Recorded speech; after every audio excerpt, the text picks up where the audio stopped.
सभी दोस्तों का एक बार फिर से स्वागत है आपके अपने YouTube चैनल उत्कर्ष स्टडी पे। और आज के इस वीडियो में अपन बात करेंगे पशु परिचर से संबंधित बहुत ही महत्वपूर्ण सूचनाओं के बारे में, जिसमें अपन बात करेंगे कि जो स्पोर्ट्स पर्सन है और पीएच है उनका रिजल्ट कब तक आएगा। और उसके बाद मैं बात करूंगा कि जो अभी ज्वाइनिंग है वो कंप्लीट हो चुकी है पशु परिचर के लिए, तो वेटिंग लिस्ट है वो कब तक आ सकती है।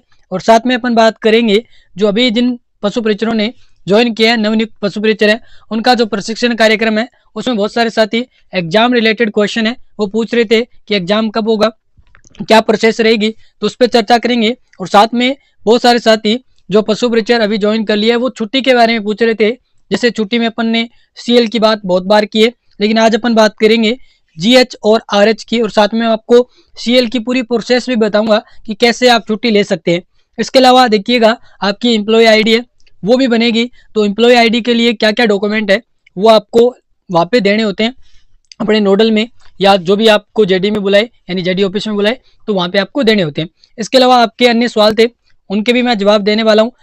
तो सबसे पहले देखिएगा राजस्थान सरकार के जो अवकाश के नियम है उन पे चर्चा करेंगे और जितने भी अवकाश के प्रकार है उनको भी देखेंगे। सबसे पहले आपका आता है प्रतिबंधित अवकाश, जिसे शॉर्ट में आरएच बोलते हैं, और इसको ऐच्छिक अवकाश या वैकल्पिक अवकाश भी बोलते हैं।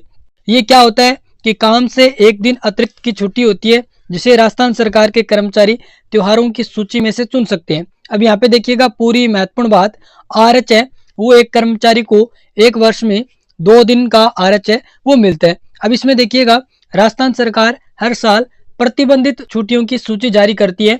और जैसे मैं बात करूं 2025 के लिए 20 वैकल्पिक छुट्टियां उदाहरण के लिए मान लीजिए राज्य सरकार के द्वारा डिसाइड की गई। अब इसमें देखिएगा एक कर्मचारी है उसको एक कैलेंडर वर्ष में एक वर्ष में 2 छुट्टियां मिलती है। आरएच में आपको मतलब 20 छुट्टियों में से उन 20 दिनों में से आप कोई सा भी दिन 2 दिन चुन सकते हैं जो आपको छुट्टी है उसके रूप में आरएच है वो मिल जाएगा। उसके बाद में देखिएगा आकस्मिक अवकाश सीएल, जो कि अपन को प्रोबेशन पीरियड में 15 दिन की मिलती है यानी पूरे साल में।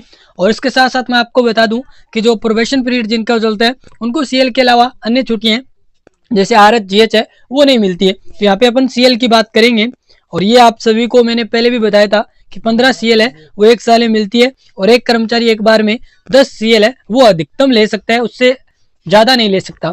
अब यहाँ पे देखिएगा कर्मचारी को कार्य ग्रहण करने की तारीख से कैलेंडर वर्ष में 15 सीएल है वो मिलते हैं। अब यहाँ पे देखिएगा अगर कैलेंडर वर्ष अधूरा है, जैसे अपन अभी पशु परिचर ज्वाइन किए तो हमारा अधूरा कैलेंडर वर्ष है और इसमें देखिएगा सीएल है वो ऐसे नहीं है कि एक साथ आपने जैसे अभी हमने ज्वाइन किया और 15-20 दिन अपन ने अटेंडेंस लगाई, ठीक है, काम किया, उसके बाद अपन सीएल चाहते हैं तो ऐसे सीएल नहीं मिलता है। सीएल में इसमें एक महीना जैसे आप पूर्ण करते हैं तो आपको 1.25 दिन की सीएल है वो मिल जाती है, यानी एक महीने में एक सीएल है वो आप एक महीने अटेंडेंस दोगे या एक महीने लगभग आप काम कर लेते हैं 20-25 दिन तो आपको एक सीएल है वो मिल जाती है। जैसे जैसे आप 2-3 महीने काम करते हैं तो आपको ये सीएल है वो 1.25 के रूप में मिलती रहती है, ठीक है। अब आप समझ गए कि एक साथ अपन जैसे अभी बहुत सारे साथी 3-4 सीएल लेना चाहते हैं या 2-3 लेना चाहते हैं तो नहीं मिलेगी, एक सीएल है वो मिल सकती है। अब इसके लिए क्या करना होता है, क्या प्रोसेस रहती है, तो इसमें आपको जो भी आपके ऊपर अधिकारी है जैसे सब सेंटर है उनमें एलएसआई होते हैं, पशुधन निरीक्षक, जिन्हें अपन एलएसए बोलते हैं ना, उनका नाम थोड़ा चेंज हो गया तो वो पशुधन निरीक्षक हो गए वो। और इसके अलावा जो वीएच होते हैं उनमें ये पशुधन निरीक्षक भी होते हैं और डॉक्टर साहब भी होते हैं, तो उनको आप एडर्स करके अपना अर्जी है जैसे अपन स्कूल में लिखते हैं ना वैसे लिखनी है कि सेवा में श्रीमान पशुधन निरीक्षक, जो भी आपका उपकेंद्र है कहाँ का है वो लिख दिया नीचे, विषय आकस्मिक अवकाश लेने हेतु। उसके बाद में आपको लिखना है कि हमारे मतलब घर में कोई अति आवश्यक काम हो गया या फिर मैं बीमार हो गया हूँ, इसके लिए आप मुझे एक दिन का सीएल देने का कृपा करें, वो वैसे अपन सेम जैसे स्कूल में लिखते हैं वही अर्जी लिखनी है। उसके बाद में देखिएगा अपन बात कर लेते हैं राजपत्रित अवकाश के बारे में। गेजेटेड हॉलीडे, ये राजपत्रित अवकाश अनिवार्य सरकारी छुट्टियां हैं जो सभी सरकारी कर्मचारियों पर लागू होती है। और ये जो आपका जीएचएस के लिए कोई भी प्रकार की एप्लीकेशन वगैरह नहीं है, ये सरकारी छुट्टियां होती है मिल जाती है। अब देखिएगा राज्य सरकार प्रत्येक वर्ष इन छुट्टियों का कैलेंडर भी निकालता है, अधिसूचित करता है और इसमें सार्वजनिक और ऐच्छिक छुट्टियां उनका विवरण होता है। जैसे अपन बात करें अभी अक्टूबर चल रहा है, इसमें 20 को दीपावली है तो यानी दीपावली की छुट्टी है, ये गवर्नमेंट हॉलीडे है, जीएच या गैजेटेड हॉलीडे जिसको बोलते हैं।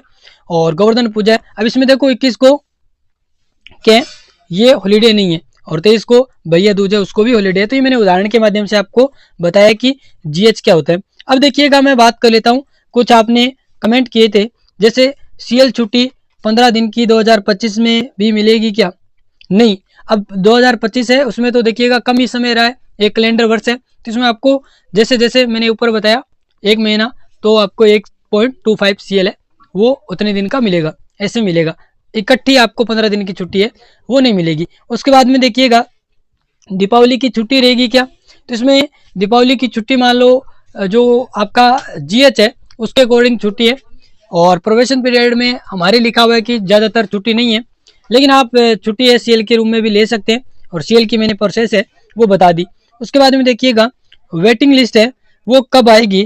तो आपकी जो वेटिंग लिस्ट है उसकी मैं बात करूं, अभी नवंबर, आप मानो मिड या लास्ट, नवंबर मिड या लास्ट है, उसमें आपकी वेटिंग लिस्ट है वो आ सकती है। अभी वेटिंग लिस्ट में कितने मतलब कैंडिडेट हैं उनकी वेटिंग लिस्ट आ सकती है, ये डिसाइड नहीं हुआ है। जैसे इस संबंध में कोई जानकारी आएगी मैं आपको बता दूंगा। अब बहुत सारे साथी हैं, जैसे एक साथी ने पूछा भी है कि एम्प्लॉय आईडी में डॉक्यूमेंट क्या क्या चाहिए, तो मैंने लिख रखे हैं, नीचे आपको बताऊंगा। उससे पहले पीएच का रिजल्ट कब आएगा, ये भी मतलब स्पोर्ट्स पर्सन और पीएच है, उनके रिजल्ट की मैं बात करूं तो मानो आप नवंबर लास्ट और आपका या ये दिसंबर में भी जा सकता है, ठीक है, यानी नवंबर लास्ट दिसंबर स्टार्टिंग तक आपका रिजल्ट है वो आ जाएगा। उसके बाद में मैं बात करूं, ये एम्प्लॉय आईडी के लिए आपको कर्मचारी आईडी जिसे बोलते हैं, इसके लिए क्या क्या डॉक्यूमेंट है वो आपको लेके जाने हैं, यानी आपको अपने नोडल में देने होते हैं, या आपको वो बोल देंगे, नोडल वाले ग्रुप बना हुआ है कि उसमें आप इन डॉक्यूमेंट्स के फोटो भेज दें। तो जैसे हमारा जो एम्प्लॉय आईडी है उसके लिए डॉक्यूमेंट मांगेंगे, तो मैं आपको बता देता हूँ, उसमें एक फ़ोटो है, चाहे आपका मतलब नवीनतम लिख रखा है, कोई दिक्कत नहीं, हाल ही का हो चाहिए वो, अपना कभी का हो, मतलब फ़ोटो होना चाहिए, एक फ़ोटो है वो। उसके बाद में मोबाइल नंबर, आपका पैन कार्ड है उसकी फ़ोटोकॉपी, पैन कार्ड आप बनवा लेना अगर किसी ने नहीं बनवाया। इसके अलावा जन आधार कार्ड है उसकी भी फ़ोटोकॉपी, और बैंक खाता है वो आपकी सैलरी अकाउंट के रूप में हो सकता है, या पहले से, जैसे हमारा जो अभी मेरा पहले नॉर्मल अकाउंट खुला हुआ था सेविंग अकाउंट, वो मैंने दे दिया, तो एम्प्लॉय आईडी में उस टाइम कोई दिक्कत नहीं है। और इसके अलावा देखिएगा अपन बात कर लेते हैं कि पशु परिचर का जो प्रशिक्षण कार्यक्रम है उसके संबंध में, और उससे पहले मैं बात कर लेता हूँ कि रविवार को छुट्टी रहेगी क्या। इस पर बहुत सारे साथी है वो मेरे से पूछ रहे थे, तो यहाँ पे बात कर लेते हैं। ये अभी 17 अक्टूबर का आदेश है, इसमें कहा गया कि जो पशु चिकित्सा संस्थाओं में कार्यरत तकनीकी अधिकारी हैं, कर्मचारी हैं, उनके साप्ताहिक अवकाश डे ऑफ दिए जाने के संबंध में ये निर्देश अभी अभी जारी किए गए, इस पे अपन चर्चा कर लेते हैं। इसमें देखिएगा महत्वपूर्ण बात मैं आपको बता देता हूँ, जितने भी सब सेंटर वाले साथी हैं, यहाँ पे लिखा हुआ है कि जो पशु चिकित्सा उपकेंद्र है, सब सेंटर है, उनका जो डे ऑफ है वो साप्ताहिक अवकाश रविवार को होगा, ठीक है, यानी आपका रविवार को हमेशा छुट्टी है। ये अभी नवीनतम आदेश है, ये आपने देख लिया। अब देखिएगा ये कब से प्रभावी होंगे, तो ये 1 नवंबर 2025 से प्रभावी होंगे, ये भी देख लेना। और इसके साथ देखिएगा विभाग की जो समस्त पशु चिकित्सा संस्था जहाँ पे एकाधिक तकनीकी कार्मिक कार्यरत हैं, उसके प्रभारी क्या करेंगे, स्वयं का साप्ताहिक अवकाश है, वीकली हॉलीडे, उसको डिसाइड करेंगे कि वो किस दिन लेना चाहते हैं, ताकि बहुत सारे कर्मचारी हैं तो यहाँ पे कोई मतलब सोमवार को ले लेते हैं, कोई बुधवार को, ऐसे डिसाइड कर लेंगे, ताकि 7 दिन है वो अपना जो सेंटर है या जो संस्था है वो ओपन रह सके। जैसे अब एक साथ सारे कर्मचारी है वो डे ऑफ करेंगे तो उस दिन तो पूरा मतलब आपकी जो संस्था है वो बंद रहेगी, इसलिए सारे दिन ओपन रहे, तो वो अलग अलग दिनों में अपना डे ऑफ है वो निर्धारित करेंगे, ये उसके बारे में सूचना है, ठीक है। लेकिन सब सेंटर वाले सारे सुन लेंगे, पशु परिचर है आपका डे ऑफ रविवार को होगा, ठीक है।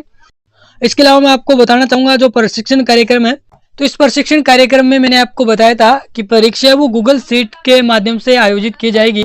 अब इसमें देखिएगा गूगल सीट में क्या होता है, 4-5 आपके पेज हैं, व्हाइट पेज है, उनको क्या करना है, प्रिंट करवा के, नॉर्मल सीधा मतलब आप फोन से तो कैसे परीक्षा देंगे, तो उनको प्रिंट करवा के निकलवा के पेन से उन पे लिख के वापस फोटो खींच के भेजना है।